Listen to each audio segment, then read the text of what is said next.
Hai guys, Assalamualaikum warahmatullahi wabarakatuh. Selamat datang lagi di channel gua, channel Vico Hansen. Terima kasih selalu cari gua di YouTube. Dan buat teman-teman yang mungkin baru pertama masuk ke channel ini, selamat datang. Semoga channel ini bisa bermanfaat buat teman-teman semua. Seperti yang kalian lihat di teaser awal video ini, pasti kalian udah bisa menebak lah ya, segmen apa yang bakal gue bahas di video kali ini. Dan gue cukup lumayan pengen ngebahas ini udah dari 3 hari ke belakang karena cukup mengganggu sih. Sering banget FYP di aplikasi sebelah. Dan apakah kalian kenal dengan sosok ini? Dan beberapa argumen dia yang sangat kontroversi. Yuk kita bahas karena gue juga lumayan udah gregetan. Halo Mas Elia, saya nggak ada masalah mengenai Anda melakukan perdebatan agama, membahas kekristenan atau keislaman menurut sudut pandang Anda. Karena memang itu hak Anda. Menurut Anda, Islam itu salah, dan menurut orang Islam, Kristen itu salah. Dan itu sangat normal karena masih masuk dalam ranah perdebatan.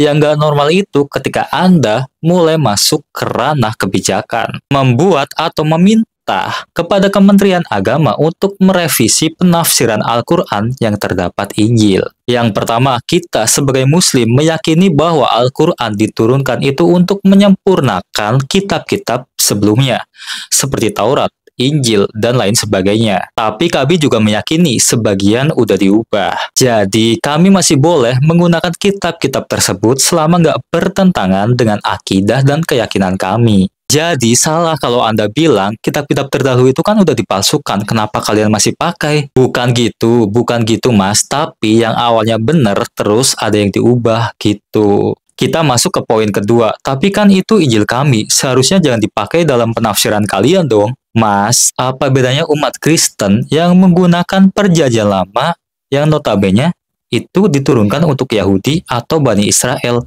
untuk membenarkan Injil kalian? Sementara orang Yahudi kan nggak mengaku Yesus. Terus kalian menggunakan kitab mereka untuk membenarkan Yesus. Harusnya mereka juga bisa protes dong. Bisa juga dibawa ke ranah hukum atau ranah kebijakan. Terus Anda bilang nggak semua Yahudi menolak Yesus kok. Ada juga yang mengaku Yesus. Iya, sebagian kecil kan. Tapi sebagian besar tetap menolak keberadaan Yesus kan. Jadi jangan dialihkan dari topik utamanya dong. Tapi keyakinan Kristen tuh banyak banget kesamaan sama keyakinan Yahudi.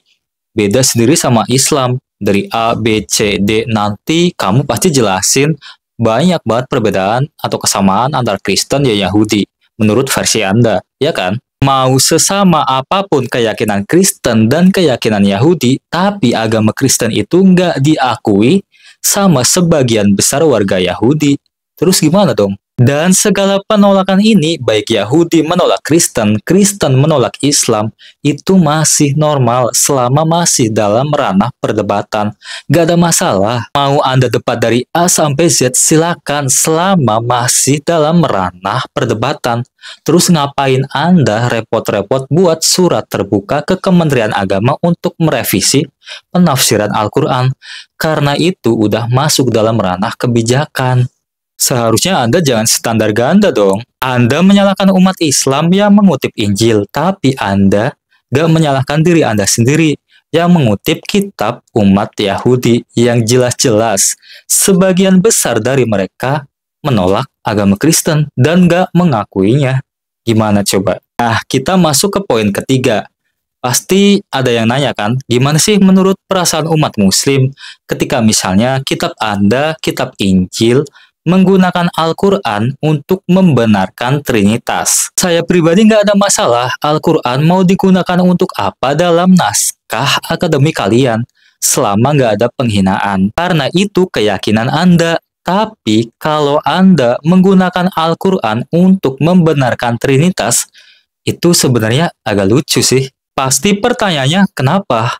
Nih, kalau kami Muslim, masih bisa menggunakan Taurat dan Injil karena memang asalnya dari Allah, walaupun ada sedikit perubahan atau ada sedikit yang diubah. Lah, kalau kalian kan anggap Nabi kita Nabi palsu, berarti semua yang dikatakan dan Al-Quran yang diturunkan untuk Nabi kita Nabi Muhammad itu semuanya salah dong. Terus gimana ceritanya Al-Quran yang menurut Anda salah bisa membenarkan Trinitas?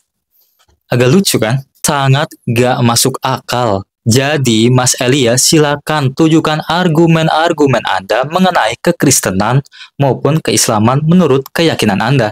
Tapi jangan pernah masuk ke ranah kebijakan. Itu aja kok.